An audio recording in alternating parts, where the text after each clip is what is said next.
Nais ni LeBron James na tumawag ng timeout before the Lakers inbounded the ball laban sa Rockets, ngunit hindi siya pinansin ng mga referee. Natalo ang Los Angeles Lakers sa Houston Rockets in the final play of the game, with the Lakers down 3, nasa sideout nila ang bola in the Rockets half. Bago siya pinasa, sinubukan ni LeBron James na kunin ang atensyon ng mga referee na tumawag ng timeout para makapag-regroup sila.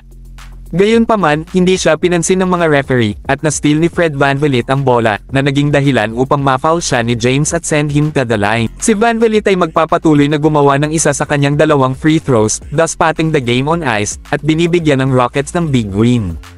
Walang alinlangang madidismaya si LeBron at ang Lakers na hindi nasagot ng referee ang tawag dahil nawalan sila ng pagkakataong itabla ang laro, at marahil ay manalo sa laro sa overtime. Dahil sa kanilang 20-15 na record, bawat panalo ay mahalaga para sa Lakers, at losing like this is going to sting.